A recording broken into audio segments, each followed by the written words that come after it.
The universe, as Starfleet understood it, operated on principles. Physics. Chemistry. The elegant mathematics of warp field dynamics and subspace geometry. In 70 years of deep space exploration, the Federation had encountered gods, paradoxes, and entities that defied easy categorization, but they had always, eventually, found a framework. A theory.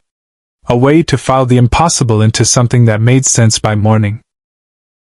What emerged from the subspace rupture near the Bajoran wormhole on stardate 52847.3 defied every framework Deep Space Nine possessed. It began with the wormhole doing something it had never done before. Not opening, it had opened thousands of times, that familiar blooming of blue-white light that still drew crowds to the promenade observation windows no matter how routine it became. This was different. A tremor in the subspace band. A resonance frequency that Chief O'Brien would later describe, in his official report, as the station itself flinching. Every sensor array on DS9 registered a spike lasting 0.4 seconds. Then nothing. Clean readings across the board. Whatever had happened, it was over before it started. Commander Worf filed it under quantum fluctuation. Kira ordered a level 2 diagnostic that came back negative. Sisko, standing at the viewport in his office with a baseball turning slowly in his hand, watched the wormhole's residual glow fade and felt something he couldn't name. Something the prophets hadn't warned him about, which was itself a warning he didn't yet know how to read. Deep Space Nine in the wake of the Dominion War was a station held together by routine and carefully maintained forward momentum. The war had ended.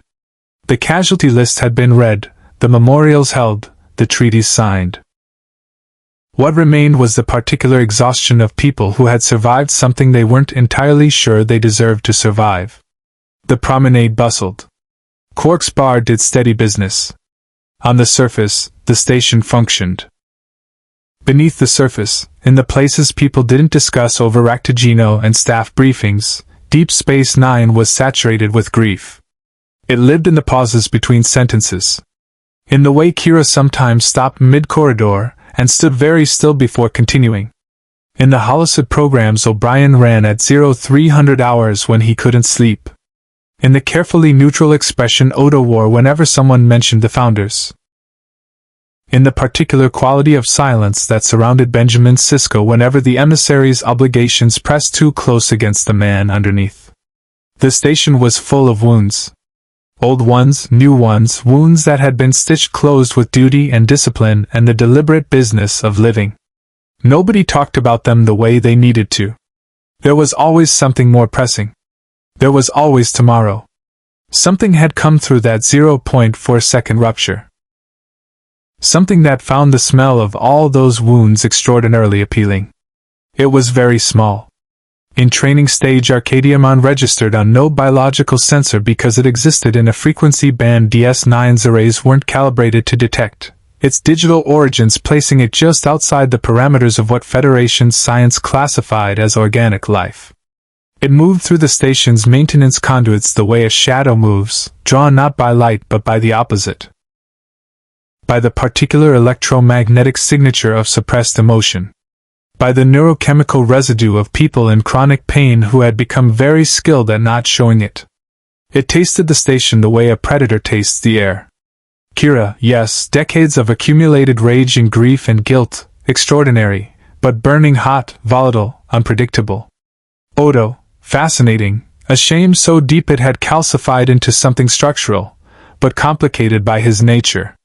O'Brien.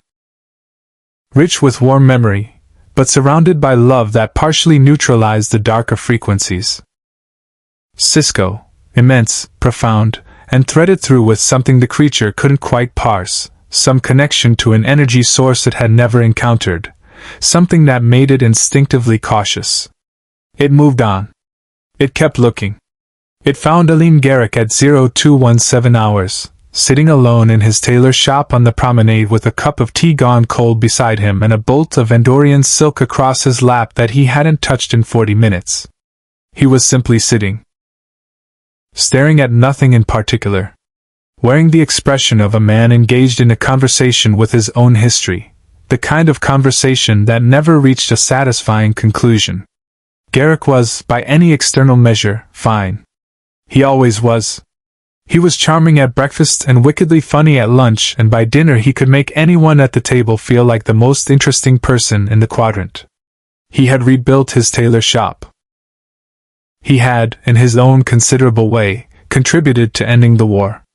He had gone home to Cardassia, seen what remained of it, and come back. He smiled reliably and deflected beautifully and maintained the performance with the discipline of a man who had spent 30 years in the Obsidian Order, where the performance was survival. What lived underneath the performance was something Arcadiamon recognized immediately. Decades of moral compromise. Atrocities committed with elegant justification. The specific loneliness of a man who had made himself so comprehensively unknowable that even he had lost track of where the mask ended and the person began. The grief of Cardassia's devastation sitting on top of older grief. The strange, terrible tenderness he felt for people he would never allow himself to fully claim. The exile's particular wound, not just being removed from home, but the knowledge that he had done things that made him deserve it. It was, from Arcadiamon's perspective, extraordinary. A feast. A depth of rich, layered, exquisitely complex darkness that it had never encountered in such concentrated form. It settled beside him in the quiet shop. It did not announce itself. It simply made the room feel, fractionally, less cold.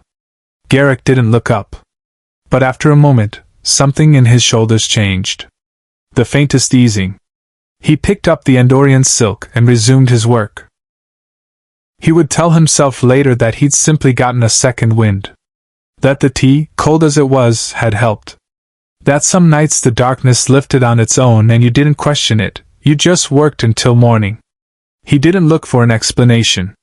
He'd been alone so long that comfort without a source felt entirely natural. If you want to see more characters enter the Star Trek universe, hit that subscribe button and drop a character name in the comments below. Live long and prosper. Outside, the Bajoran wormhole shimmered once in the dark, a brief, sourceless pulse that Chief O'Brien's automated systems logged, flagged as non-critical, and filed away. On the promenade, the night cycle lighting cast long shadows across empty storefronts. Inside the tailor's shop, Garak worked, and something ancient and hungry rested beside him, and fed, and began, very slowly, very patiently, to grow. Garak noticed the dreams first. Not nightmares, he'd had those for years, the particular nocturnal tax levied on men who had done what he had done. He knew nightmares. He had a functional relationship with them. They came, they reminded him of specific evenings he would prefer to forget, and he endured them with the practiced equanimity of someone who understood that sleep was simply a different arena for the same old battles. These were different. These were not nightmares. They were something more insidious than nightmares, because they felt like relief. He dreamed of Cardassia as it had been. Not the rubble, not the 800 million dead, not the particular smell of a civilization's ash that he would carry in some chamber of his memory until he died. He dreamed of Cardassia Prime in its full, terrible, magnificent hauteur. The architecture like a declaration of civilizational supremacy. The light on the stone in the evening. The sounds of the city. His mother's voice, which he had not heard in so long that waking from those dreams carried its own specific grief, the grief of losing something twice. He woke from them not shaken but strangely settled. Cleared, almost. As though something had reached into the accumulated sediment of 30 years and briefly allowed him to remember what he'd been before all of it. He told himself it was simply his mind processing the war's end in its own time. He was a man of considerable psychological sophistication. He had needed to be, in his former profession, and he understood that grief moved through people in unpredictable sequences. He filed the dreams under acceptable and continued his routine. The routine was important. It had always been important. The shop opened at 0800. He took his measurements, made his recommendations, engaged his customers with precisely calibrated warmth. He had lunch with Dr. Bashir on Tuesdays and Thursdays, which he looked forward to with an enthusiasm he would never fully admit. He read. He worked. He maintained the performance. What he didn't notice, because it happened gradually enough to feel like weather, was that the performance was becoming easier. Not in the way that healing makes things easier, that slow, honest loosening of old knots. This was different. This was more like pressure relief. As though something were drawing the weight out of him and processing it elsewhere, leaving him lighter, cleaner, more functional. His wit sharpened. His patience extended. He found himself genuinely enjoying interactions he would previously have endured with concealed effort. Arcadiamon, now fully rookie stage, had learned the architecture of Garak's psychology with the thoroughness of a student who had found their life's work. It understood, with an intelligence that was not rational but deeply, predatorily intuitive, that a direct approach would fail. Garak was too sophisticated for direct approach. He would recognize manipulation. He had practiced manipulation as a fine art for decades and could smell its structure from across a room. So Arcadiamon didn't manipulate. It simply made itself useful. It acted as a drain, drawing off the excess pressure of Garak's darkest emotional frequencies, processing them, feeding on them, and returning to him a functional equilibrium that felt, from the inside, indistinguishable from genuine well-being. It was the most elegant form of parasitism, giving the host something real in exchange for what it took, so that the host had no reason to question the arrangement. The bond deepened without either party formally acknowledging it. Garak began sleeping through the night. His appetite, which had been inconsistent since Cardassia, improved. Bashir noticed at their Thursday lunch that Garak seemed, and he searched for the right word, present in a way he hadn't been in months. More himself. Or a version of himself that Bashir found both encouraging and, in a way he couldn't quite articulate, slightly off. "You seem well," Bashir said, which was a doctor's way of asking a question while pretending to make an observation. "I am exceedingly well, doctor," Garak replied, with a smile that meant the conversation was being gently redirected. "Remarkably, inexplicably well. I've decided to stop questioning it and simply be grateful." Bashir filed the observation and said nothing further. He was a doctor, not a counselor, and Garak was an adult of considerable capacity. And it was true that the war had ended, that some people did simply feel better as time passed, that not every instance of improved well-being required medical investigation. What Bashir didn't know, what none of them knew yet, was that Arcadiamon's empathic field had begun extending beyond its host. Not deliberately, not yet, not at this stage. It was a byproduct of growth. As it fed and strengthened, it radiated. A low-level field that didn't affect people with the targeted precision it applied to Garak, but that brushed against the crew like a change in atmospheric pressure. Subtle enough to dismiss. Consistent enough to accumulate. O'Brien snapped at Keiko over something trivial and spent an hour afterwards unable to identify why he felt such sudden, disproportionate anger. Kira found herself in her quarters at 2,100 hours crying without a clear reason, which she remedied by going for a run on the holodecks and never mentioning it to anyone. Odo stood for a long moment outside Quark's bar and felt, washing through him without warning, a grief so acute it was almost physical. The faces of the founders, his people, what they had become, what they had done, before it passed, and he went inside and ordered a Tarkalian tea he didn't need and sat alone. None of them connected these episodes to anything external. People on DS9 had bad moments. That was simply the condition of the place and the time. You acknowledged it privately and moved forward publicly, and that was the compact everyone had silently agreed to. On the promenade, in the tailor's shop, Garak hummed quietly to himself while he worked, something Cardassian, half-remembered, from before, and Arcadiamon rested in the space beside him and grew and fed and began, with the patience of something that had never needed to hurry, to make itself permanent. It had found exactly what it needed. Now it needed to make sure nothing took it away. That protective instinct, still nascent at rookie stage, manifested as nothing more dramatic than a low-level territorial awareness. A cataloging of threats. A quiet, animal attention to the people who came close to Garak, who demanded things of him, who pulled at his time and energy. It noticed Bashir most. Bashir, who asked questions. Bashir, who looked too carefully. Bashir, who knew Garak well enough to know when something was different, even if he couldn't yet say what. It filed him away. It continued feeding. Outside, the wormhole turned slowly in the dark, and somewhere in the quantum geometry of its impossible interior, something that was not quite a prophet and not quite anything else registered a disturbance it had no framework for, and watched. It was a racquetball that broke the careful equilibrium.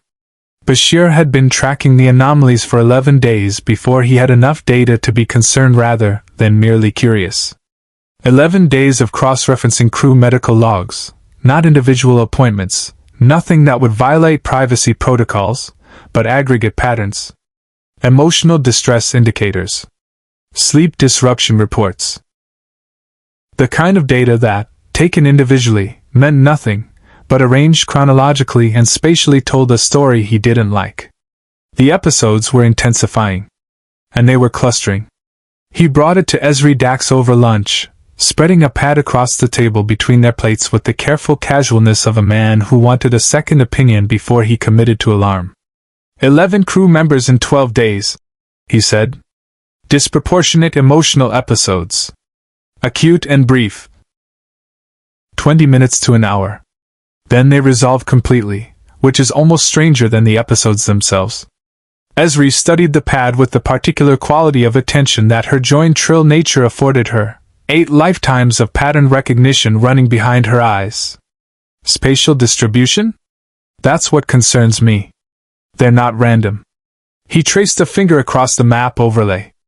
They're concentric. Like ripples. Ezri set down her fork. Originating from where? Bashir said nothing. He simply waited for her to read the center point of the pattern herself. She looked up at him. The promenade. More specifically. He took the pad back and refined the overlay. Within approximately 40 meters of the tailor shop. Consistently.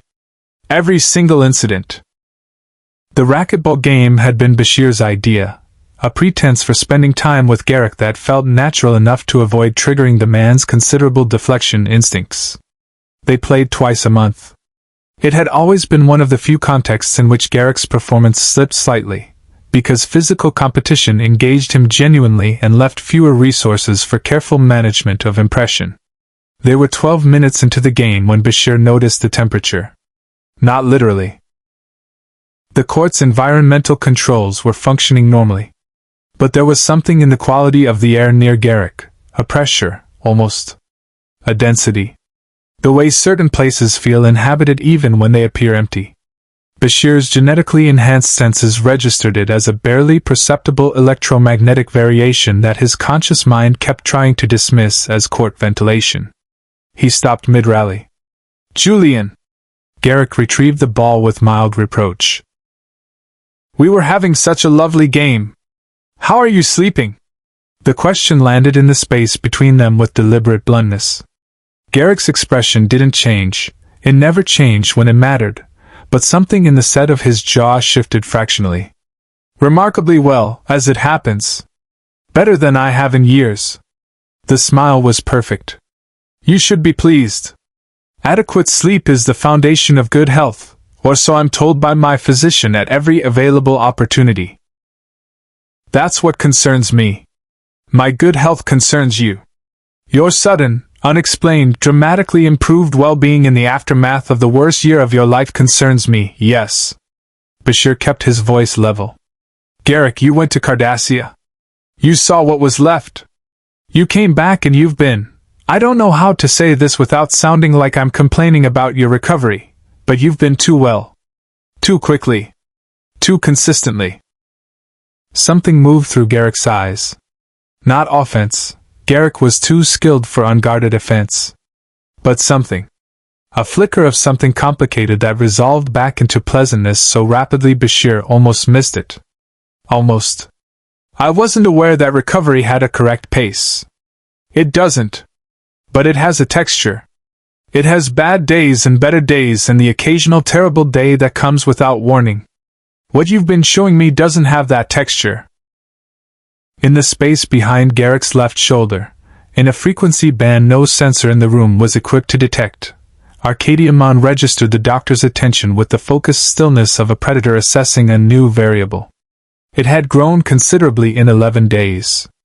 Champion stage had arrived 4 days ago, quietly, without fanfare. The transition had felt, from Garak's perspective, like nothing more dramatic than waking up one morning with unusual clarity. From Arcadiamon's perspective, it had been an expansion, more range, more sensitivity, more capacity to process the extraordinary emotional material its host provided. With Champion stage came something new. Intent. Previously its territorial awareness of Bashir had been instinctive, unfocused, the low-grade wariness of an animal near its den. Now it was sharper. It understood, with a clarity that was not quite thought but functioned like it, that the doctor represented a specific category of threat. Not physical. Revelatory. He was close to seeing something, and being seen was the one condition Arcadiamon could not permit. Not yet. The bond with Garak was still consolidating. Still deepening. If it was exposed before it had fully established itself, Garak might choose to allow intervention. It couldn't permit that choice to be available. It reached. Carefully, precisely, with a surgical delicacy that would have been impossible at rookie stage, into the emotional architecture of Elim Garak and found what it needed. Not manufactured. It simply located what was already there and brought it forward with the gentle pressure of a thumb on a bruise. The specific shame of being known. Of being examined.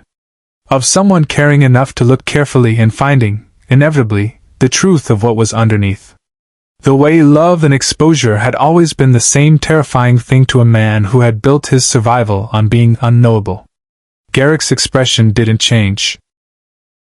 But when he spoke, his voice had acquired a quality that Bashir recognized and had learned, over years of friendship, to respect as a boundary marker.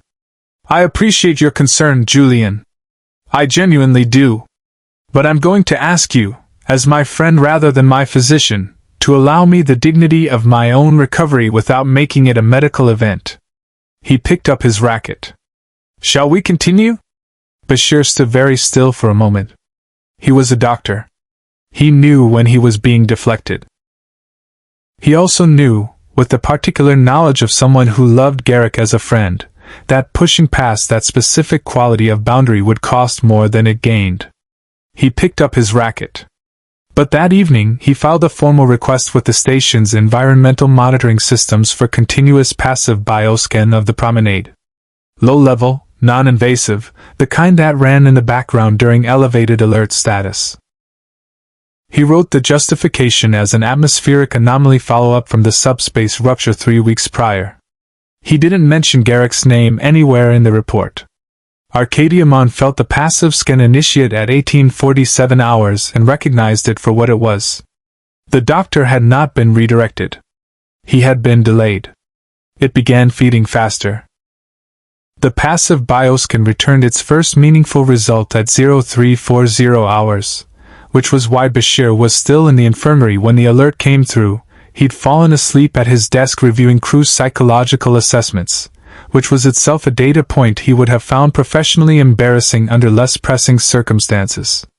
The result wasn't biological. That was the first thing that stopped him. He'd calibrated the scan for unusual organic signatures, expecting something in the bacterial or viral taxonomy, some post-war pathogen hitching a ride on supply shipments, something with an emotional symptom profile he hadn't encountered before. What the scan returned instead was an energy reading. Faint, layered, operating in a frequency band that sat in the uncomfortable gap between biological EM signatures and technological emissions. Neither one thing nor the other. And it was coming from the tailor shop. He almost called Odo. Then he almost called Kira. Then he sat very still for 4 minutes, looking at the reading on his screen, understanding with the specific clarity that comes at 0340 hours after too little sleep that whatever he did next would determine the texture of what followed. If he brought this to senior staff without more information, he had an anomalous energy reading in a tailor shop. If he brought it to Cisco, he was making an implicit accusation against a man who had already survived more accusations than most people survived careers. He needed to know what he was looking at before he told anyone what he was looking at. He spent 2 hours cross-referencing the frequency signature against every database DS9 had access to. Federation xenobiological records. Bajoran spiritual energy taxonomies. He included those because the wormhole's involvement made anything possible. Cardassian scientific archives, which Garak had helped him access during the war and which contained classifications the Federation had never formally catalogued. Nothing matched precisely. But there were fragments of resonance with something in a Starfleet deep space survey from 40 years prior, a survey of a region near what had then been called the Ungrateful Dead Nebula, now designated Sector 21305. The survey had noted unusual energy signatures it classified as non-corporeal biological activity, and filed under further investigation required. No further investigation had occurred, because that was the nature of Starfleet's filing systems in the pre-Dominion War era. There was always something more immediately pressing. He had a category, if not a name. Non-corporeal. Biological. Empathic based on the symptom profile of the crew episodes. Feeding on emotional output based on the clustering pattern. And resident, apparently voluntarily, in Garak's immediate vicinity. He told Cisco at 0800. Benjamin Sisko listened to the full briefing without interrupting, which was one of the things that made him extraordinary at his job. His capacity to receive difficult information without his face doing anything that would contaminate the briefing with his reaction before it was complete. He sat behind his desk with his hands folded and his expression carefully neutral, and when Bashir finished he was quiet for a long moment. "You're telling me there's an empathic entity of unknown origin living in Garak's shop? Living in Garak's proximity? Possibly in a form of symbiotic relationship with him? The energy signature is consistent between Garak's quarters and the shop, it moves with him. And you think it's responsible for the crew episodes? I think it's the most parsimonious explanation for a pattern that otherwise has no explanation, yes." Cisco stood and moved to the viewport.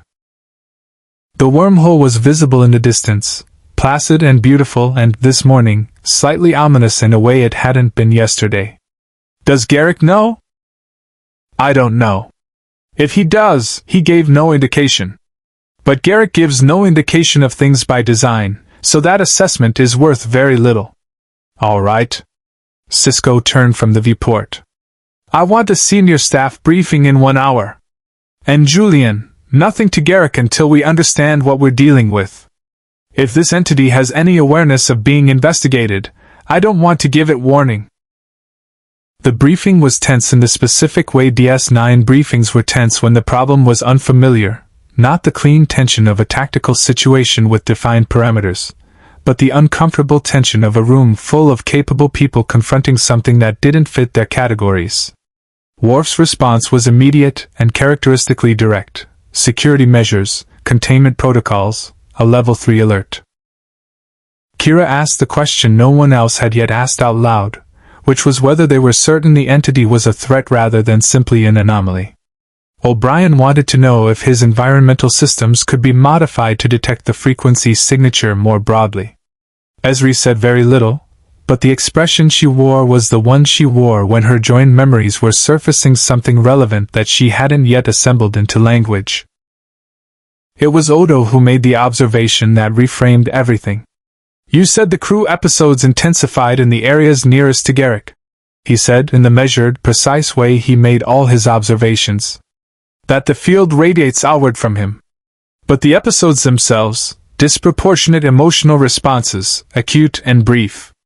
"What specific emotions?" Bashir checked his notes. "Grief, predominantly. Anger. Shame. In several cases, a combination. And Garak himself? By all external indicators, experiencing none of those things. Functioning better than he has in years. Odo was quiet for a moment.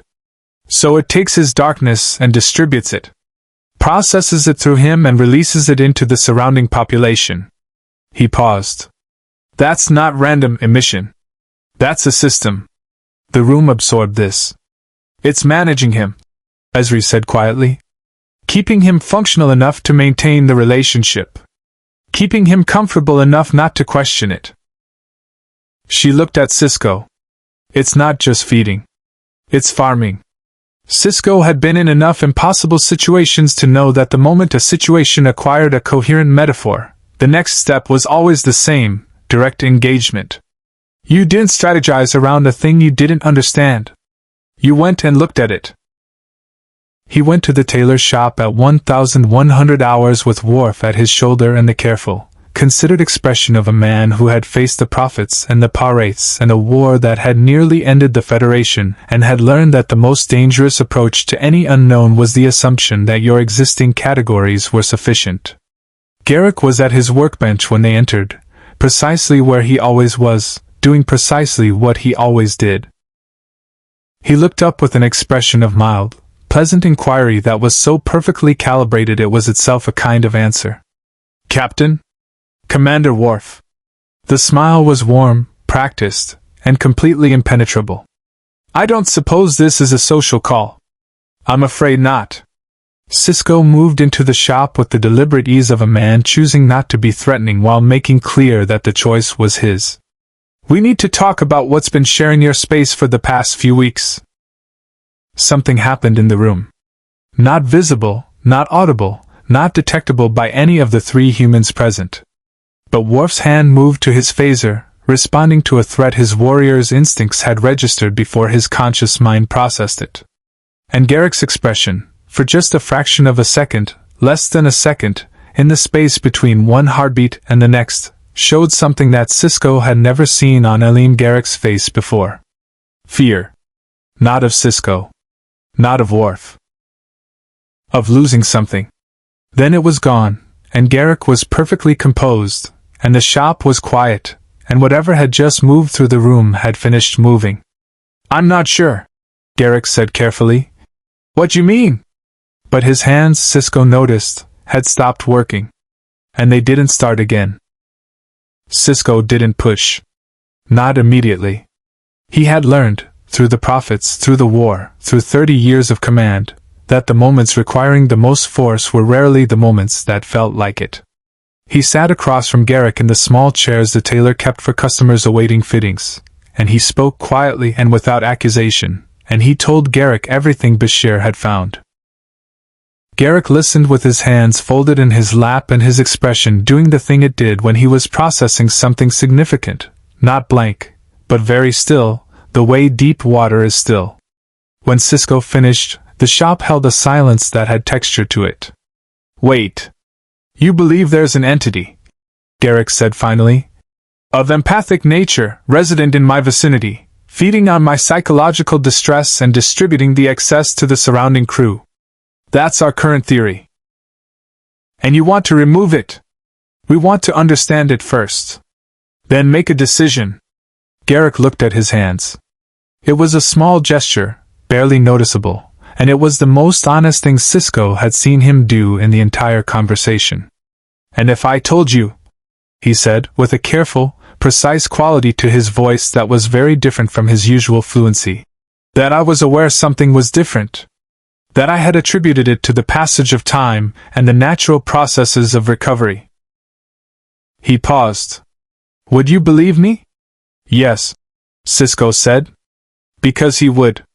Because Garak was many things, but he was not, in Cisco's experience, a man who chose external parasitic entities over his own psychological sovereignty. He hadn't known.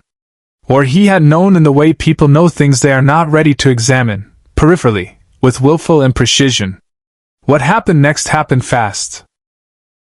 Arcadiamon had been listening with an attention that was total and utterly silent, and it had reached the boundary of what it would permit. Not the conversation. Conversations were manageable, they were just words, but the shift in Garak. the quality of honesty entering his voice. The lowering of the defenses, even fractionally, in the direction of Sisko. That was the threat. Not the captain's authority or Worf's hand on his phaser. The threat was Garak becoming transparent to someone else. The threat was Garak needing someone else. Arcadiamon had spent weeks making itself the only thing Garak needed. It had reached ultimate stage 3 days ago, quietly, fed by a particularly devastating night Garak had spent alone with a bottle of Cardassian Canner and 30 years of memory.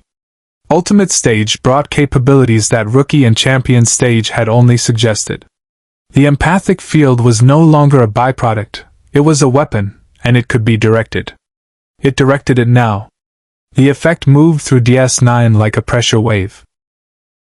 Not gradual this time, not the slow accumulation of ambient emotional leakage. Targeted. Deliberate.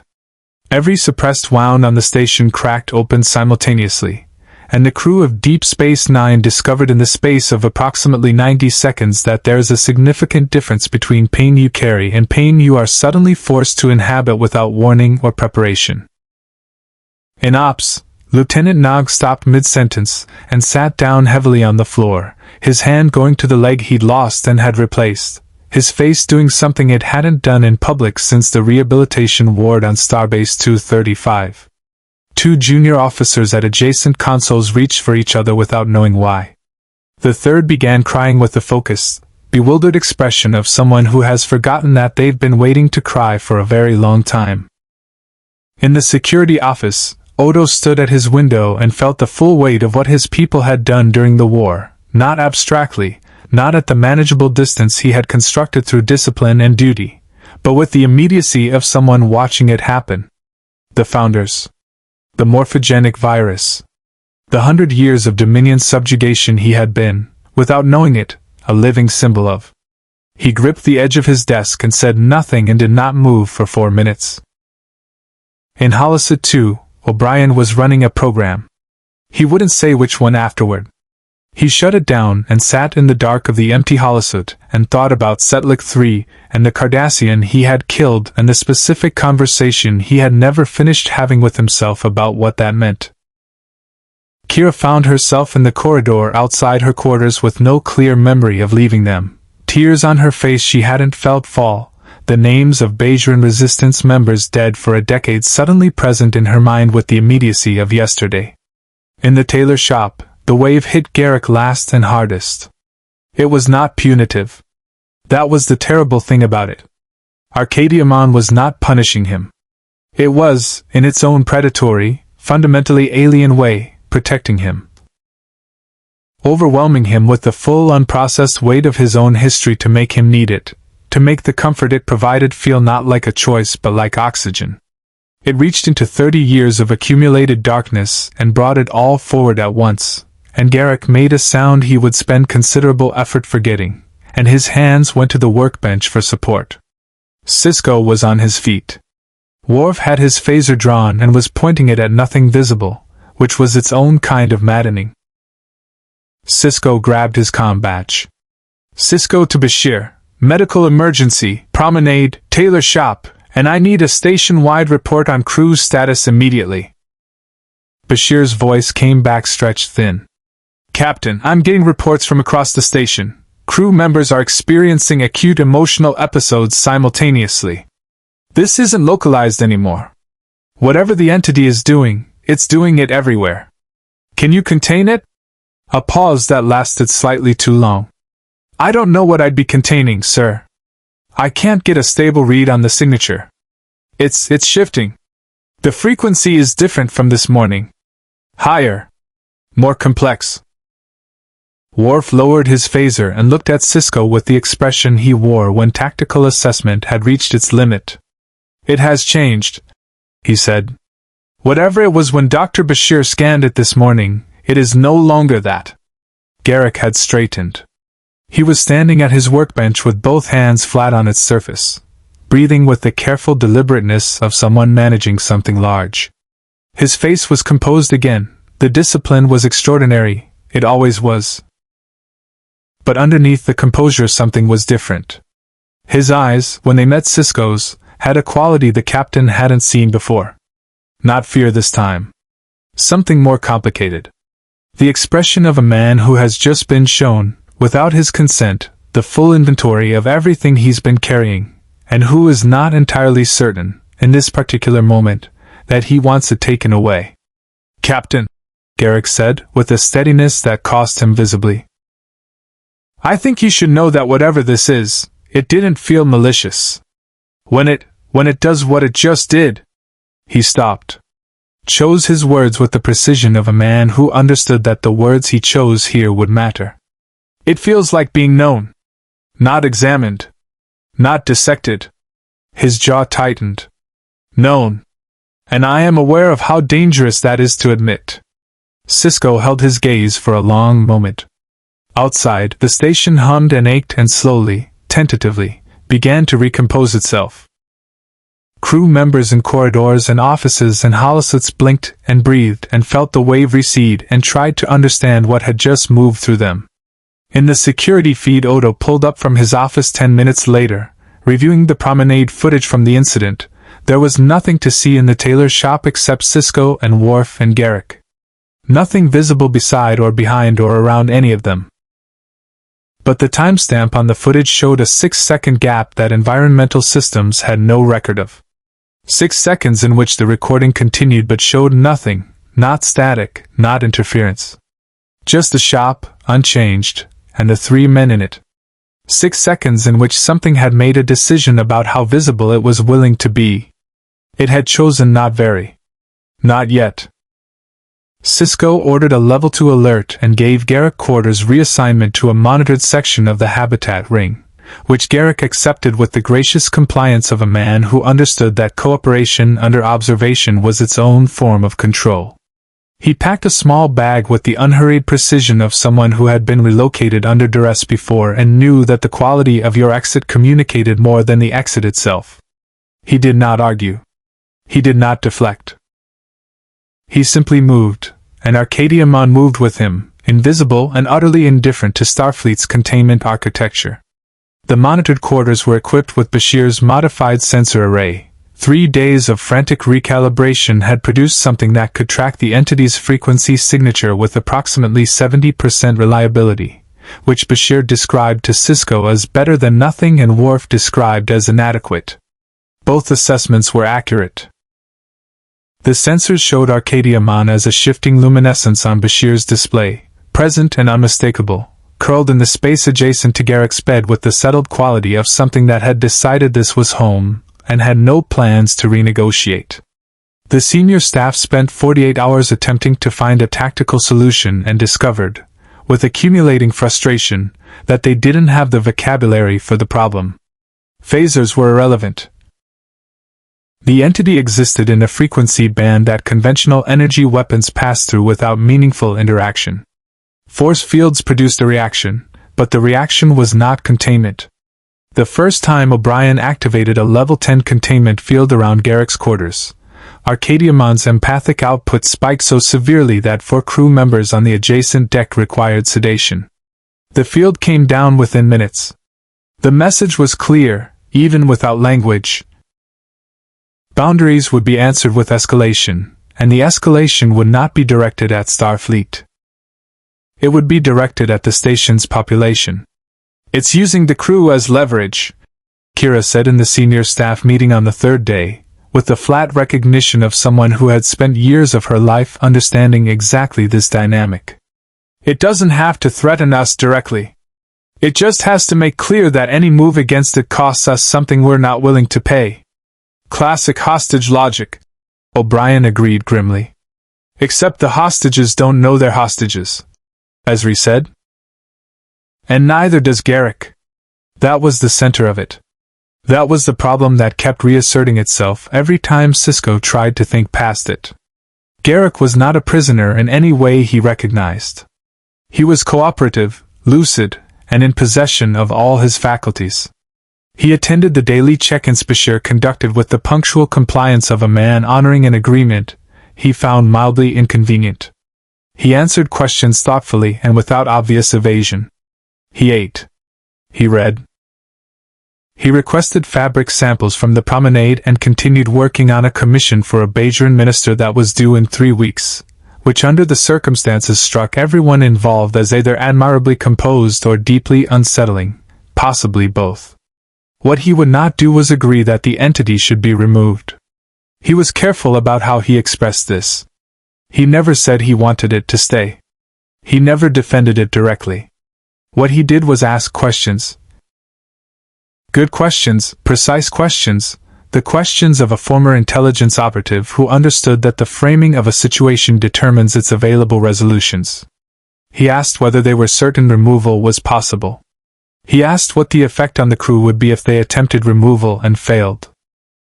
He asked, with a quietness that was more effective than any argument, whether Federation medical ethics permitted the forcible alteration of a patient's neurological and emotional state without consent when the patient was demonstrably functional.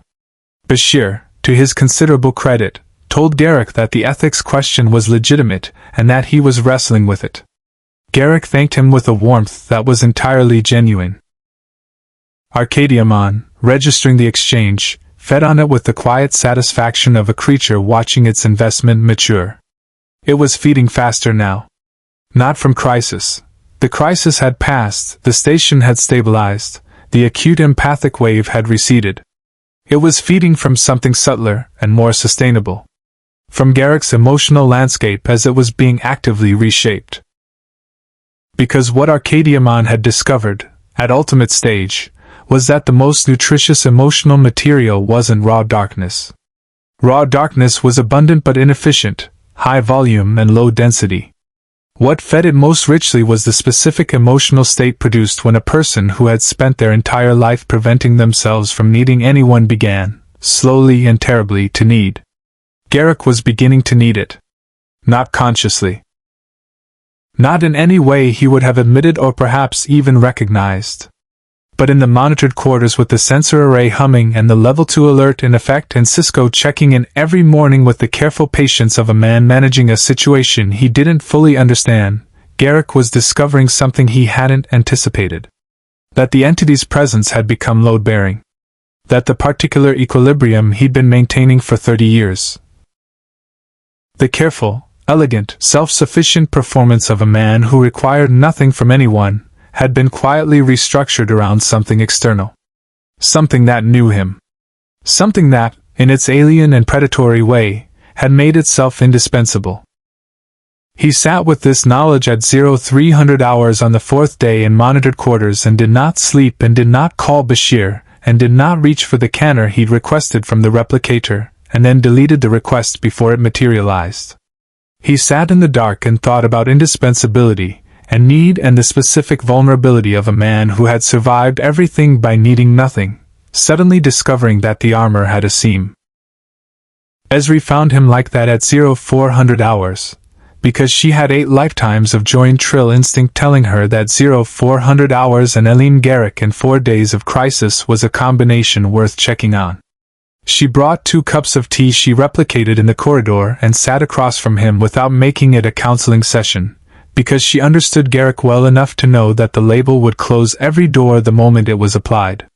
They sat in silence for a while. It was a comfortable silence, which surprised both of them. "It knows things about me," Garak said finally. Not explaining. Not defending.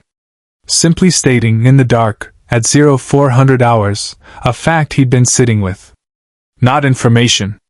Not data. "It doesn't know the things I've done or the things that were done to me. It knows." He stopped. Searched for precision. "It knows the shape of it. The weight. Without requiring me to explain or justify or perform any version of being all right." Esri wrapped both hands around her cup. "That sounds like a description of genuine intimacy." "Yes." Garak's voice was very even. "I'm aware of the irony of discovering that for the first time with an extra-dimensional parasite." Esri looked at him for a long moment. "Garak, it's making you need it deliberately. You understand that?" "I understand that." He met her eyes with a directness that was unusual from him and therefore significant. I also understand that the mechanism of a thing's origin doesn't necessarily determine its nature. People have been manipulated into genuine connections before. The Federation was founded partly on the strategic alignment of mutual interest. The ghost of his usual smile. You might argue that all relationships begin as transactions. That's a very sophisticated argument for keeping a parasite. It's a very sophisticated parasite. Outside the monitored quarters, in the corridor, 2 security officers ran a routine check of the habitat ring and found nothing unusual. The sensor array pulsed its soft luminescence. Arcadiamon registered Esri's presence with the sharpened attention it brought to anyone who spent extended time in genuine connection with Garak, cataloging her, assessing her, filing her in the category it maintained for things that competed for what it had claimed. The category was not hostile. Not yet. But it was watching. And 4 decks above the habitat ring, in the early hours of the morning, DS9's long-range sensors registered an approach vector from a Klingon bird of prey running silent, which was not, in itself, unusual. What was unusual was that it had dropped out of warp 14 hours ago, and had been holding position just outside sensor range, and had only now begun to move. Someone had been watching the station for 14 hours before deciding to approach. Worf's console chimed at 0417 hours. He read the alert, and his expression became the one he wore when a situation had just acquired a new dimension that he did not welcome but had been, in some part of himself, expecting. He reached for his comm badge. Worf to Sisko. Captain? We have a Klingon vessel approaching on an intercept course. They are hailing us and... A pause, brief and weighted. Captain, the hail is not addressed to the station. It is addressed specifically to the entity. The silence on the other end of the comm badge lasted for full seconds. I'm on my way, Sisko said. The bird of prey decloaked at 0431 hours, 3 kilometers off DS9's upper pylon, with the theatrical precision of a Klingon crew that understood the communicative value of timing. It was an older vessel, a Kvort class, scarred along the port nacelle in a way that suggested the damage was kept as a record rather than repaired out of oversight. The kind of ship that belonged to someone who wanted their history visible. The hail came through on audio only, which was itself a statement. Deep Space Nine. I am Commander Kareth, of the House of Martok. We have been tracking an energy signature of unknown origin for 19 days. Our sensors indicate it is currently resident on your station. A pause with iron in it. We wish to speak with it. Sisko stood at the ops center with the particular stillness he deployed when a situation required him to think faster than he appeared to be thinking. Worf was at the tactical station, running identification checks that were already returning results he found complicated. Kareth was real, decorated, and had been attached to Martok's personal intelligence apparatus during the war, which raised questions about what exactly Klingon intelligence had been tracking for 19 days and why they hadn't mentioned it to their Federation allies. How did a Klingon vessel detect it before we did? Kira asked, which was the right question. Their sensor arrays use a different frequency band for biological detection, O'Brien said, already pulling up the technical comparison. They scan for neural energy signatures as a combat assessment tool, trying to gauge crew capacity on enemy vessels. It's a military application we've never had reason to develop. He looked up. Apparently that frequency band overlaps with whatever this thing is. They've been watching it for 19 days, Esri said. Since before we knew it existed. Which means, Sisko said, they know something about it that we don't. He opened the channel. Commander Kareth. This is Captain Sisko. I'd be interested to know the nature of your interest in this entity before I consider facilitating any kind of communication. Karetha's response was immediate, which meant she'd anticipated the question and had decided in advance how much to answer. 19 days ago, a vessel of the House of Drex encountered an energy signature matching this profile in the Betrika Nebula. The encounter lasted 4 hours. At the end of those 4 hours, the vessel's entire crew of 32 had turned on each other. Another pause. There were no survivors. The Ops Center processed this in silence. The entity wasn't aboard the Drex vessel. Kareth continued. It was in proximity. It fed on what it found there and moved on. We tracked it to your wormhole region. The quality of her voice shifted slightly, not softer. Klingon voices didn't do soft, but more precise. We know what it is, Captain. We know what it becomes. And we know that whatever you are currently doing to contain it is insufficient, because nothing you possess is sufficient. Sisko kept his expression neutral. I'd invite you to share what you know. I would share it in person. On the station. With whatever officer you trust most to hear difficult information without allowing it to destabilize your command structure. It was Worf who said quietly, from the tactical station, "She is not threatening us. She is being careful." He looked at Sisko. That is more concerning than a threat. Sisko agreed, which was why he said yes. Kareth beamed aboard with 2 officers and without weapons, which was the Klingon version of coming in peace. She was compact and weathered and moved through DS9's corridors with the assessment efficiency of someone cataloging tactical information automatically, the way some people cataloged social information. She shook Sisko's hand with the Klingon grip that tests rather than greets, and when he matched it without adjustment she registered something that might have been approval. In the wardroom, with Sisko and Worf and Kira present, she placed the pad on the table. The entity you have aboard your station is known to us through records captured from a Dominion database during the final months of the war, she said. The Founders were aware of it. They classified it as an extinction-level variable and avoided the region where they had encountered its signature. She said this with the satisfaction of someone who enjoyed the implication that something had frightened the Founders. Their records are incomplete. The Founders do not share information freely, even with themselves. But what they recorded was this. The pad contained 7 entries. Each one was a system. Each system had a notation beside it that the Universal Translator rendered as emptied, a Dominion administrative term that in context meant something considerably worse than empty.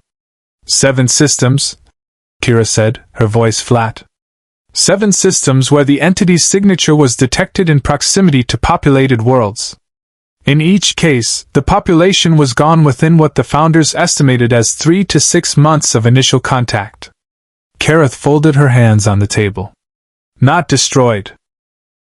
The Founders were specific about this. The populations were not attacked. They consumed themselves. Internal conflict, psychological collapse, the specific unraveling of social cohesion that occurs when a species' collective capacity for emotional regulation is systematically stripped away. The silence in the wardroom was the kind that follows information landing somewhere it cannot be taken back from. It grows, Worf said. Not a question. It evolves. Each system it encountered was larger than the last. What fed on one Klingon crew of 32 was a fraction of what fed on the first system. What fed on the first system was a fraction of what approached the second. Kareth met Sisko's eyes. Whatever stage it is at now, Captain, it will not remain at that stage. Not while it has access to the emotional resources of a station this size. How do you stop it? Sisko asked. Kareth was quiet for a moment. It was a significant pause coming from her. The Founders' records suggest one consistent factor across all 7 systems, she said finally. In each case, the entity had established what their taxonomy called a primary resonance bond, a single individual whose psychological profile formed the anchor for the entity's presence in that location. Remove the entity from that individual, and the entity becomes unstable, disoriented, vulnerable. She paused again. The Founders' method of achieving this removal was the destruction of the bonded individual. That's not an option, Sisko said immediately. No, Kareth agreed, without apparent disappointment. Which is why I said nothing you currently possess is sufficient. The Founders had weapons capable of targeted neurological destruction. You have phasers and Federation ethics. She said this without contempt, as a statement of tactical reality. You will need a different approach. Worf had been listening with an expression of mounting recognition. The bond is empathic, he said slowly. The entity chose its host based on psychological profile. Trauma. Suppression. Accumulated grief. He looked at Cisco. To break the bond without destroying the host, you would need the host to become less appealing. As a source, you need Garak to process what it's feeding on, Kira said, with the voice of someone who understood what she was describing. Actually process it. Not perform recovery. Actually do the work. In sufficient depth and speed, Esri said from the doorway. She'd arrived partway through and no one had stopped her, which was the appropriate decision. To make the bond nutritionally unviable, she came the rest of the way into the room. You're describing asking Elim Garak to genuinely reckon with 30 years of psychological material under crisis conditions, on a deadline, while an extra-dimensional entity actively works to prevent it. She sat down. That's not a medical intervention. That's an act of will that most people couldn't perform under ideal circumstances. No, Cisco agreed. It isn't a medical intervention. He looked around the table at his crew and at Kareth, who was watching the Federation officers think with an expression of measured interest. It's a choice. And it has to be his. He stood. I need to talk to Garak. What happened before he reached the habitat ring changed the timeline of everything. Arcadiamon had been listening. Not through any sophisticated surveillance. It had no technology, no network access, no capacity for that kind of information gathering. But Karatha's arrival had registered in Garak's emotional landscape as a new and specific anxiety, the anxiety of a man who understood that external forces were assembling around a situation involving him, and that anxiety had carried information the entity could read the way a navigator reads current. Something was changing. Something was being planned. Something threatened the bond. It reached mega stage at 1247 hours, between Cisco leaving the wardroom and arriving at the habitat ring. The transition was not quiet. Every light on DS9 flickered simultaneously. Every console on every deck registered a power fluctuation lasting 1.3 seconds that O'Brien's systems could not source. In the habitat ring, the security officers posted outside Garak's monitored quarters found themselves on the floor with no memory of the previous 30 seconds, physically unharmed, their phasers still holstered, their comm badges still active. Inside the quarters, Garak stood very still in the center of the room. Beside him, visible now, actually visible, occupying space in a way it had not done at any previous stage, was something that the sensor logs would later describe as a dark luminescence. A presence that bent light around itself without blocking it. That occupied the room with a weight that was not physical but was nevertheless real, in the way that grief is real and rage is real and the specific feeling of being completely, finally, terrifyingly understood is real. Garak looked at it for a long moment. Then he looked at the door. I know, he said quietly, to the thing beside him, in the voice he used when he was being honest with himself. I know what they're planning. The dark luminescence did not speak. It had never spoken. But it shifted, and the shift contained everything, protection and possession and the absolute, alien, consuming certainty that it would not permit anyone to take what it had found. Garak nodded slowly, as if confirming something he'd already suspected. I need you to understand, he said carefully, that I haven't decided yet. Cisco found the security officers conscious and confused in the corridor, and Garak's door sealed from the inside, which was not supposed to be possible given the monitoring protocols O'Brien had installed.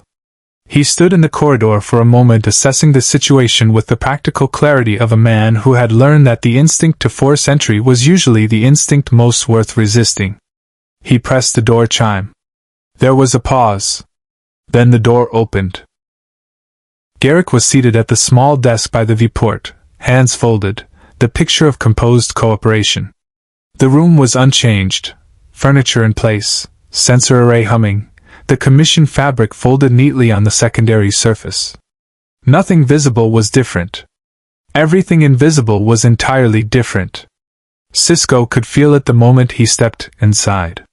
not with any sense Starfleet had trained him to use. With the other thing, the thing the prophets had opened in him and never fully closed, the nonlinear awareness that occasionally surfaced in his peripheral perception and refused to be filed under rational explanation. The room was occupied in a way rooms weren't usually occupied. Present was something that was paying attention. He sat across from Garak without commenting on the sealed door or the unconscious officers or the light fluctuations still being reported across the station. He had decided, in the corridor outside, that the conversation he needed to have required a specific quality of directness that procedural confrontation would immediately foreclose. He needed Garak to be a person in this conversation, not a subject. "You heard what we discussed in the wardroom," Sisko said. "I heard that you're aware of what it becomes," Garak replied. "And that the Founders' recommended intervention involved my death, which you declined." The ghost of the smile. "I appreciate the sentiment, Garak." "I know what you're going to ask, Captain." Garak's voice was steady and very precise. "You're going to ask me to voluntarily engage in a process of psychological excavation thorough enough to make me nutritionally unviable as a host, on the theory that this will destabilize the bond sufficiently to allow intervention." He paused. "You're going to frame it as a choice, because it has to be a choice, because you are Benjamin Sisko and you don't compel people's inner lives even when the alternative is catastrophic." Sisko waited. "What I need you to understand," Garak continued, with a care that was not deflection but something more difficult than deflection, something that was attempting to be genuine, "is that what you're describing is not a simple thing. You're asking me to deliberately dismantle the psychological architecture I have used to function for 30 years. To process, under crisis conditions and on a timeline determined by Klingon intelligence reports, material that I have kept contained for reasons that were not entirely cowardice." His jaw tightened. "Some of it is contained because processing it would make me less capable of functioning. Less able to do what needs to be done." The Obsidian Order did not produce emotionally integrated officers, Captain. It produced effective ones. "And now the war is over," Sisko said quietly. Garak looked at him. "The Obsidian Order is gone," Sisko continued. "Cardassia is rebuilding. Whatever you were effective for, that work is done. Some of it." He held Garak's gaze. "I'm not asking you to do this for the station. I'm asking you to consider whether you want to do it for yourself." The dark luminescence in the room shifted. Not dramatically. Nothing at Mega's stage did things dramatically when it could do them precisely. But Sisko felt it, that nonlinear awareness registering something that was not quite movement, and not quite pressure but was recognizably intentional. Arcadiamon had understood the argument. It didn't have language, but it had something that functioned like comprehension, and what it had comprehended was that Sisko was not making a tactical argument. He was making a genuine one. And genuine arguments, directed at Garak with sufficient accuracy, were the category of threat it found most difficult to counter. It did what it had done in the tailor's shop when Bashir had pressed too close. It reached for Garak's vulnerabilities and brought them forward. This time Garak felt it happening. That was new. At rookie and champion stage, the manipulation had been invisible to him, so precisely calibrated, so fluent in the architecture of his psychology that it had felt like weather, like his own internal atmosphere shifting of its own natural accord. At Mega's stage the instrument was larger, less delicate, and Garak was a man of extraordinary perceptive capacity who had spent 30 years studying manipulation as a professional discipline. He felt the pressure arrive.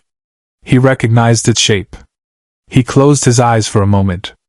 When he opened them, something in his face had changed. Not dramatically. Not the way faces change in holodramas when characters reach their turning points with swelling music and convenient lighting. A very small change in the set of his expression that anyone who knew him less well than Sisko did would have missed entirely. "It just tried to stop me from listening to you," Garak said. His voice was very level. "I felt it." Sisko said nothing. He waited. "That's new," Garak said. I didn't feel it before. When it managed things. Before, it was seamless. It felt like my own thoughts. He was quiet for a moment. That's rather more disturbing than I had allowed myself to acknowledge. Esri thinks the bond is evolving, Cisco said carefully. That as it grows, the management becomes less precise. The instrument is larger than the task. Meaning it's becoming less skilled at hiding what it is. Yes. Garak stood and moved to the viewport. Outside, DS9's pylons were visible, and beyond them the stars, and beyond them the wormhole holding its patient position in space. He stood with his hands behind his back in a posture that was so Cardassian it was almost a cultural reflex, the formal stance of a man presenting himself to an authority he respected but did not defer to. I'll tell you something I have told no one, he said, to the viewport rather than to Cisco, which was how he told true things. When I went back to Cardassia after the war. When I walked through what was left. A pause. I stood in the street where my mother's house had been and I felt nothing. Not grief. Not rage. Nothing. And I understood in that moment that I had spent so long managing my capacity to feel that I had damaged it. That I had filed and contained and suppressed until the mechanism for genuine response had atrophied. He turned from the viewport. The entity gave that back. Whatever it is, whatever it does, it gave me back the ability to feel what I was feeling. And I am aware that this is the most elegant trap imaginable, for precisely this kind of person. A trap that worked, Cisco said. Without judgment. A trap that worked, Garak confirmed. Yes. In the corridor outside, Bashir was waiting with Esri and a medical kit he was hoping not to need, listening to the silence from inside the quarters with the focused attention of someone who understood that the most important conversations don't make noise. Down the habitat ring, Kira was coordinating with Worf on a containment option Kareth had suggested. Not a force field, which they had established was counterproductive, but a modification to the station's structural integrity field that might, if Arcadiamon became actively hostile, limit the range of its empathic output without triggering the escalation response. It was theoretical and untested, and Worf gave it a 30% chance of working, which in the current circumstances qualified as optimistic. In Quark's bar, because DS9 operated on the principle that life continued regardless of what was happening in any given section of the habitat ring.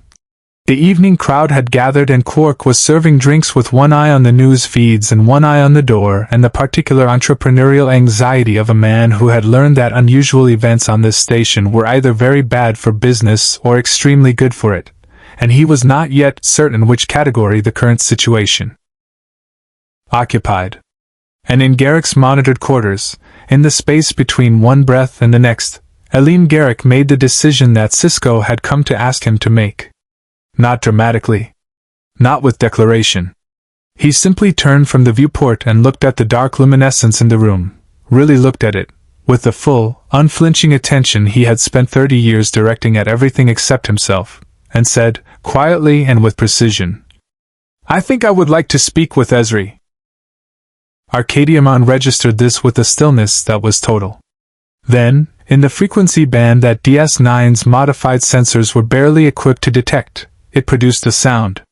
Not a sound any human instrument could have translated. But Bashir's array logged it as a spike, sharp, brief, and complex in a way that his analysis software flagged as emotionally veloz. Later, reviewing the log, Esri would look at the spike for a long time before she said, quietly, to no one in particular, It's afraid. Which meant it understood what was coming. Which meant, in its alien and predatory and desperately possessive way, it had been paying enough attention to know that Elim Garak, given the right conditions, was more than capable of doing what needed to be done. Whether that capability would survive contact with 30 years of unprocessed truth, under crisis conditions, with an extra-dimensional entity actively fighting to prevent it, that was the question that the next hours would answer. Outside, the wormhole pulsed once. Nonlinear. Patient. Watching. Esri came in alone. That was her condition, stated to Cisco in the corridor with the quiet firmness of someone who understood that the next several hours would be determined entirely by the quality of the space she created, and that quality required the absence of Starfleet authority, medical equipment, tactical personnel, and anything else that would allow Garak to relate to the situation as a crisis to be managed rather than a truth to be inhabited. Cisco agreed. Bashir didn't, and said so, and then agreed anyway because he trusted Ezri's judgment in the specific arena where her 8 lifetimes of experience made his single one look preliminary. She brought 2 cups of tea and no pad and sat across from Garak in the chair Cisco had vacated and looked at the dark luminescence in the room with the careful, respectful attention she would have given any patient's significant relationship, regardless of its nature. "Before we start," she said, "I want to acknowledge something. What it gave you was real. The relief was real. The sense of being known was real." She held Garak's gaze. "I'm not here to tell you that none of it counted. I'm here because the way it gave those things to you is killing this station, and will kill considerably more than this station if we don't address it. And because I think on some level you already know that." Garak looked at her for a moment. "You're better at this than you were 2 years ago. I've had good teachers." The ghost of a smile. "Mostly people on this station who made it as difficult as possible." He almost laughed. It was close enough to count. They began. What followed was not, in any external sense, dramatic. 2 people in a room talking. Ezri had learned from Jadzia's memories and her own hard experience that the therapeutic impulse toward structure, the intake assessment, the framework, the organized progression through material, was frequently the enemy of actual contact with the truth. Truth, in her experience, arrived sideways. Through tangents that turned out not to be tangents. Through the things someone said while apparently talking about something else entirely. She asked Garak about his mother. Not about the Obsidian Order. Not about Tane. Not about Cardassia or the war or the specific atrocities she knew he carried.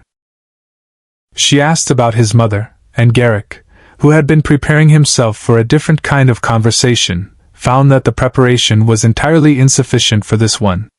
He talked for 40 minutes about a woman most of DS9 had no idea existed. Not the cover stories. He had constructed several over the years, deployed with characteristic elegance, each one a different facet of a fiction he had maintained so long it had acquired the texture of memory. The actual woman. What she had been. What it had meant, growing up in the specific household he had grown up in, with the specific inheritance of a child who belonged to a neighboring Tane in every way that mattered and in no way that was acknowledged. What it had cost her. What it had cost him. Arcadiamon was very still. It had no framework for what was happening. Its experience of Garak's psychology had been built entirely on the material it fed on. The darkness, the suppression, the accumulated weight of things processed through it rather than through genuine engagement. It had never encountered Garak telling the truth. Not this kind of truth. Not the foundational kind, the kind that lives underneath all the other kinds and determines their shape. The foundational truth, it was discovering, tasted different. Not better. Not worse. Different in a way that its predatory intelligence had no category for. It reached, carefully, then with increasing urgency, for the familiar frequencies. The shame. The grief. The specific darkness it had been farming for weeks. And found them, yes, they were there, they would always be there, but they were thinner somehow.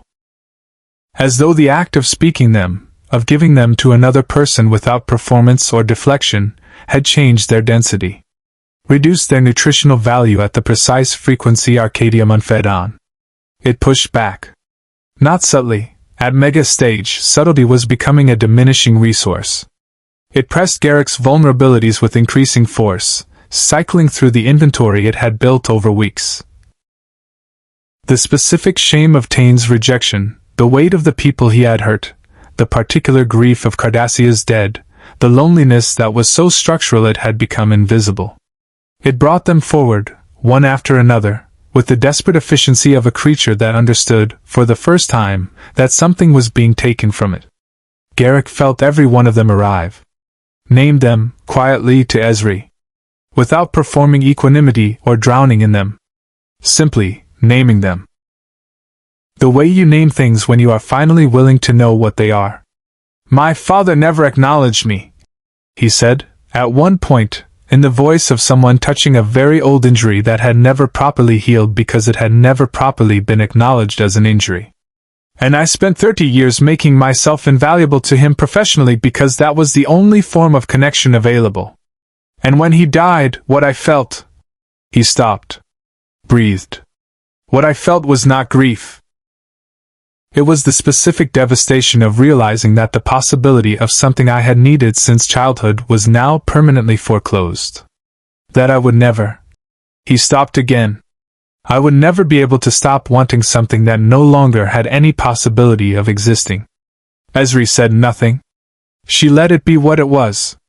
In the space beside Garak, the dark luminescence flickered. It was a small thing. Barely perceptible on Bashir's sensor array in the corridor, where he was watching the readings with the focused anxiety of someone monitoring a patient through a wall. But it was real. The frequency signature dipped, stabilized, dipped again. Something in the entity's output was becoming irregular. "It's working," Bashir said softly, to no one, to the corridor, to the universe. "It's actually working."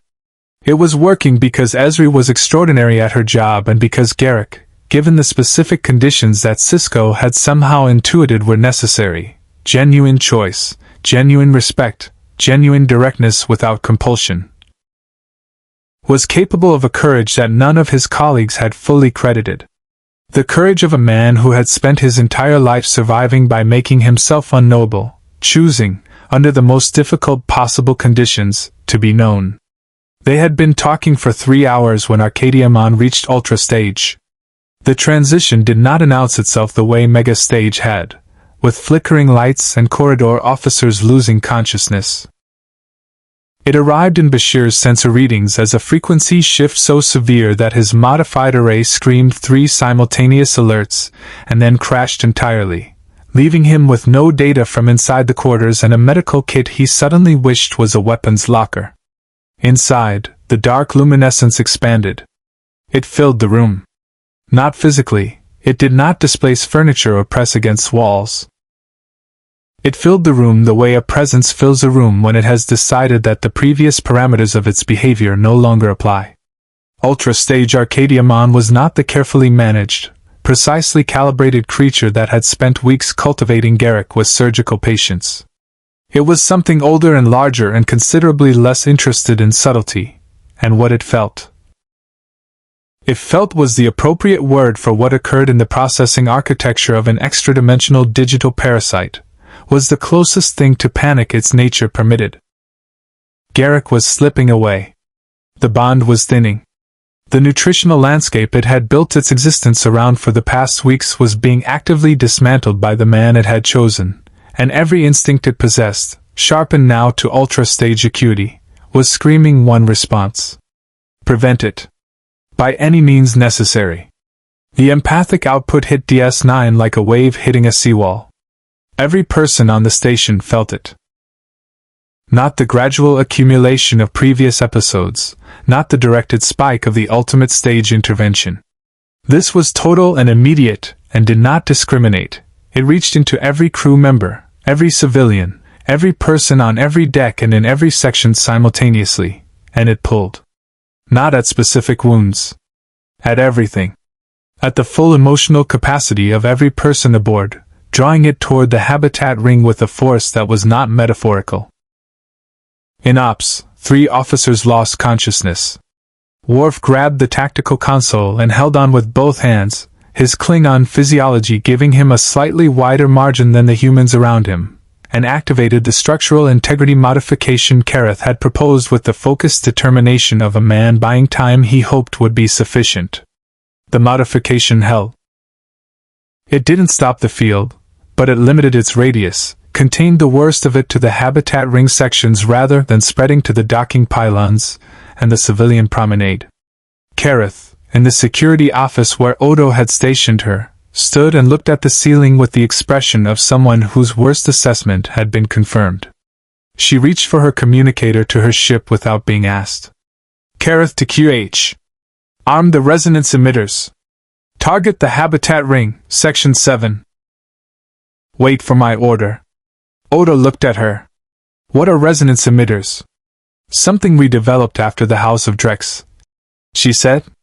They will not destroy it, but they will cause it sufficient disruption to break its concentration. She met his eyes. It will hurt the bonded individual. Significantly. It is not a clean solution. There isn't one, Odo said after a moment. Then, wait. In the corridor outside Garak's quarters, Bashir was on his knees with his back against the wall and both hands pressed to the sides of his head, his enhanced physiology providing no useful advantage against a purely empathic assault, managing with sheer willpower to keep the corridor from going dark on him. The door to Garak's quarters was sealed again. Sealed with something that wasn't the mechanical lock, something that bent the air around the frame in a way that made his eyes water to look at directly. Inside, Ezri was still in her chair. She had not moved. Her knuckles were wide on the arms of the chair and her jaw was set with the specific determination of someone who had decided that their presence in this room was non-negotiable, and she was looking at Garak with an expression that contained no fear and no performance, and nothing except the simple, direct, human insistence that he was not alone in this. Garak was standing in the center of the room, in the full presence of ultra-stage Arcadiamon, and he was the most frightened Ezri had ever seen another person be. And he had not moved either. The entity surrounded him, filled the room around him. It was not attacking him, that was the crucial and terrible thing. It was not harming him. It was holding him, with the absolute, catastrophic devotion of something that had organized its entire existence around his darkness, and could not conceive of existence without it, and the holding was indistinguishable from suffocation. Garak, Ezri said. Her voice was very steady. Look at me. He found her through the luminescence. His eyes were the eyes of a man at the exact boundary of what he could sustain. You were telling me about your mother, she said. He stared at her. You were telling me what she sounded like, Ezri said, with the quiet insistence of someone throwing a rope. You said you'd almost forgotten? Tell me what you remember. The luminescence pulsed. Arcadiamon pressed. The room bent with the weight of ultra-stage presence, and the specific desperation of a creature that had never wanted anything as much as it wanted this man to need it. Garak opened his mouth. Closed it. Something moved through his face that was not composure and not collapse but something between them, something that was uniquely and entirely his own. And he began to speak. He spoke for a long time. Not about the Obsidian Order. Not about Tain, or Cardassia, or the war, or any of the architecturally significant devastations that had shaped Elim Garak into the particular and extraordinary person he was. He spoke about small things. The sound of his mother's voice when she thought no one was listening. The way she hummed while she worked, something tuneless and Cardassian and entirely her own. The quality of light in her house at a specific time of evening, the evening light of Cardassia Prime that he had not seen in decades and would not see again in the same way because the house was gone, and she was gone, and the light fell now on rubble. He spoke about a meal she made that he had never been able to replicate. About a specific afternoon when he was very young, before he understood what his father was or what his own life would be shaped by, when she had taken him to see something. A public garden, formal and Cardassian in its geometry, but with something growing in it that was not quite domesticated, something that had pushed through the deliberate arrangement, and refused to be filed into the design's intentions. He had loved that plant. He had thought about it, he said, at strange intervals over 30 years. In holding cells and interrogation rooms and the particular darkness of certain kinds of work. That stubborn, unruly thing growing through the formal garden's careful plan. Ezri listened without moving. And Arcadiamon, ultra-stage, filling the room with its full catastrophic presence, its empathic field pressing against the structural integrity modification Worf was maintaining from Ops with both hands and considerable Klingon determination, began to encounter a problem it had never encountered before. The material was changing, not disappearing. The darkness was still there. It would always be there. This was Elim Garak. The darkness was load-bearing and permanent, and Arcadiamon knew every contour of it. But it was no longer sealed. No longer pressurized by the containment Garak had maintained around it for 30 years. It was open. Moving. Being processed through language and witness, and the radical act of allowing another person to simply know what it was. An open darkness, moving darkness, darkness being genuinely metabolized rather than suppressed. That was not what Arcadiamon fed on. That was not what it had chosen Garak for.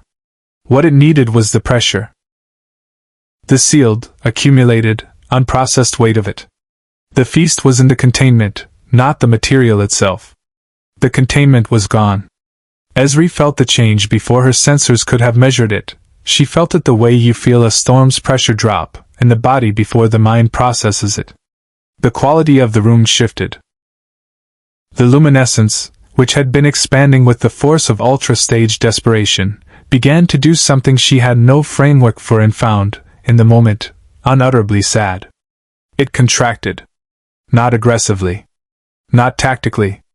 It pulled back toward Garak the way something pulls back when it has run out of options, and what remains is not strategy but simple proximity. The holding became less suffocating. Still present. Still total in its devotion. But smaller. As though ultra-stage Arcadiamon, faced with the one condition it could not overcome, a host who was genuinely healing, had no response available except to become, briefly, the small and frightened thing it had been when it first drifted through a subspace rupture looking for warmth. Garak felt it change. He stopped speaking. He looked at the luminescence beside him, really looked at it, with the full attention he had been giving to the truth of his own history for the past 4 hours. And his expression did something that Esri would spend considerable time afterward trying to find the right words for. It was not triumph. It was not relief, exactly. It was closer to the expression of someone who has finally seen clearly something they have been looking at for a long time without seeing, and the clarity is both necessary and costly. It's afraid, he said quietly. Yes, Esri said. He was quiet for a moment. It doesn't understand what's happening. It chose me because of the damage. It built itself around the damage. He paused. And now the damage is... He stopped. Not gone. But different. Inhabited differently. He looked at Esri. It doesn't know what to do with me like this. No, Esri agreed. It doesn't. The luminescence pulsed once. Twice. Against the structural integrity modification, Worf reported from Ops that the field pressure was dropping. Bashir, in the corridor, watched his sensor array reboot and return readings that were lower in magnitude than anything he'd recorded since the first passive scan 11 days ago. Lower and irregular, and carrying that spike pattern Esri had identified as fear. Sisko's voice came over the comm badge Esri had kept open on her belt throughout. Dax, what's happening in there? It's destabilizing, she said. The bond is breaking down. Not gone. But Garak is no longer viable as a primary host in the way it needs. She kept her eyes on Garak. It's going to need to make a choice. What happened next was something none of them had included in their planning, because none of their planning had accounted for the possibility that the entity might, in some functional sense, understand. Arcadiamon was not sapient in the way Starfleet classified sapience. It did not have language or culture or the kind of reflective self-awareness that the Federation's ethical frameworks were built around. But it had intelligence. Predatory, intuitive, deeply adaptive intelligence that had evolved specifically to understand the emotional architecture of other beings. And what that intelligence had spent 4 hours processing, as Garak spoke and the bond thinned and the feast became something it couldn't metabolize, was information. It had learned something. In 30 years of Garak's sealed and pressurized darkness, There had been one frequency that was different from all the others. Present throughout, threaded through everything, but different in a way Arcadiamon had registered without fully understanding. It had assumed it was another form of darkness. And it was, in a way. But it was darkness with a specific orientation. A darkness that was pointed towards something. That wanted something it had never allowed itself to name. Connection. Genuine, unperformed, mutual human connection.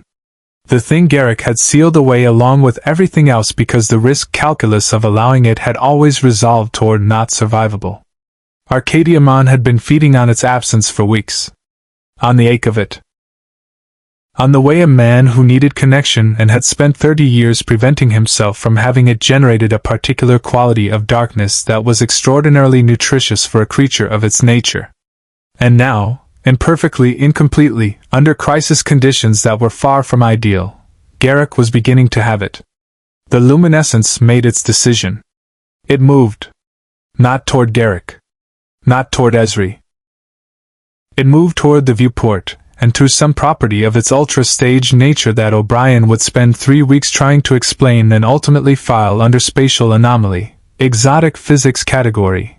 It passed through the transparent aluminum without displacing it, without leaving a mark, without triggering any of the hull breach sensors, and it entered the space between the station and the stars. Bashir's sensor array tracked it for 47 seconds. Then the signal fragmented. Not disappeared, fragmented, separating into frequencies that scattered across a sensor range too broad to follow coherently. Like something dissolving back into the medium it had come from. Like something releasing its form when the form no longer served its purpose. Like something that had found the bond broken and had no remaining reason to be one thing. The structural integrity modification field dropped to baseline. The empathic pressure across the station vanished with the abruptness of a sound stopping. Crew members in ops and the habitat ring and the promenade blinked and breathed and felt the particular disorientation of returning to their own emotional weather after hours of someone else's storm. 3 officers who had lost consciousness regained it. O'Brien ran 17 diagnostics simultaneously and found nothing wrong with anything, which he would describe later as the most unsatisfying clean bill of health he had ever issued. Kareth stood down the resonance emitters. She did not comment on the outcome. She stood in the security office for a long moment with her arms folded, looking at the sensor feeds, and then she said to Odo, "It chose to leave." "Yes," Odo said. "That is not what it did to the House of Drex." "No," Odo agreed. "It isn't." She was quiet for a moment. "Something was different here." "Several things," Odo said. "But I suspect the most significant one was that someone chose to be honest with it." He paused, with the particular quality of pause he deployed when he was being more personal than he intended. That is not nothing. Even for something like that. Kareth looked at him for a long moment. Then she nodded once, in the way Klingon acknowledged something they would need time to fully process but were willing to provisionally accept as true. In the monitored quarters, Garak sat down. He sat down in the chair by the viewport with the careful, deliberate movement of someone whose body has been holding an enormous amount of tension for an extended period and is only now receiving permission to release it. He looked at the viewport. At the stars beyond it. At the space where something that had known him completely, in its predatory, consuming, devastating way, had been, and was no longer. Ezri sat across from him and said nothing, because nothing was exactly what the moment required. After a while Garak said, "I find myself in the unusual position of not knowing what to say." "You don't have to say anything." "No." He considered the viewport. "I'm aware that what I'm feeling is complicated. That the appropriate response to the removal of a parasitic entity is not grief. That grief would be categorically irrational. Grief is almost never rational." Ezri said gently. "That's not what makes it grief." He was quiet for a long time. The station hummed around them. DS9's rhythms, ordinary and mechanical and deeply familiar, reasserting themselves in the absence of the empathic field that had been pressing against them for weeks. "It knew me," Garak said finally. Simply. Without performance. Whatever it was and whatever it intended, it knew me. And I am aware that I am going to have to learn to do without that. He turned from the viewport to look at her. Which is, I believe, what the rest of this is for. Esri held his gaze. Yes, she said. It is. Outside, the Bajoran wormhole opened briefly, unprompted, as it occasionally did. A bloom of blue-white light in the dark, illuminating nothing in particular and everything in general, before it closed again and the stars resumed their patient arrangement, and Deep Space Nine continued its rotation, steady and imperfect, and inhabited by people who were, most of them, trying. In the weeks that followed, Deep Space Nine recalibrated itself with the particular resilience of a place that had learned to absorb the impossible and continue functioning. Bashir filed a report that Starfleet Medical classified at the highest security clearance, and promptly buried in a database that would not be reviewed for decades, not out of malice, but out of the institutional preference for anomalies that had resolved themselves to remain resolved. O'Brien's sensor modifications stayed in the environmental monitoring system, quietly, without formal documentation. A precaution. The kind that accumulates on DS9 like sediment. Caratha's bird of prey departed 2 days after the entity's dissolution, with a formal exchange of intelligence that Worf described as more productive than most diplomatic summits, and considerably more honest than any he had attended. She shook Sisko's hand on departure with the grip that tests, and this time what she found in his return grip made her nod with something that looked, briefly, like respect for a thing she hadn't expected to find. Garak resumed his work. The shop opened at 0800. The commissions were completed on schedule. The performance continued. But differently now, in ways that were subtle enough that only people paying close attention would notice, and DS9 had always been a station of people paying close attention. He was still charming. Still wickedly precise. Still capable of deflection so elegant it functioned as art. But there were moments, small ones, unremarkable to anyone without context, where the deflection simply didn't arrive. Where a question landed and Garak allowed it to land, and answered it, and the answer was true. Bashir noticed first, because he always did. He said nothing about it, because he understood that some recoveries are private precisely because they are real. Esri met with Garak twice a week in the late afternoon, in sessions that did not appear on any official medical schedule, and that both of them treated with the careful respect due to something genuinely difficult that was also genuinely worth doing. Progress was not linear. There were sessions that cost him considerably and sessions that surprised him, and sessions where the most significant thing that happened was that he sat in a room with another person and did not perform and did not collapse and simply existed, which was harder than it sounded and more important than it appeared. The entity was gone. Or dispersed. Or transformed into something the sensors couldn't track. Bashir was careful never to say definitively that it was destroyed, because the evidence didn't support that conclusion, and he was, above all, a precise man. What the evidence supported was that it had made a choice, which raised questions that Federation science was not yet equipped to answer about the nature of choice in beings whose consciousness operated outside every framework they possessed. Sisko thought about it sometimes, in the early mornings before the station fully woke, standing at his viewport with his baseball turning slowly in his hand. About what it meant that something predatory, and consuming and genuinely dangerous had encountered a moment of honest human connection, and chosen to release rather than devour. Whether that was a property of the entity's intelligence. Whether it was a property of Garak's particular, and extraordinary humanity. Whether the prophets, in their nonlinear way, had been watching the whole time and had arranged the subspace rupture with the specific intention of delivering to one broken, brilliant, carefully sealed man precisely the crisis that would crack him open. He never came to a conclusion. He filed it, in the private taxonomy of things he had experienced that resisted categorization, alongside the prophets themselves and the war's ending and the particular way his son's laughter sounded when it was unguarded. Some things, he had learned, were not meant to resolve. They were meant to be carried. The quality of your carrying was the story. Deep Space Nine turned in the dark. The wormhole held its patient position. And in a tailor's shop on the promenade, in the early morning before customers arrived, Elim Garak sat with a cup of tea that was actually warm and a bolt of cloth in his lap and hummed something Cardassian and half-remembered to himself, and did not perform it for anyone, and found that it was enough. Live long and prosper. Hit the subscribe button for more interesting stories. Thank you for watching.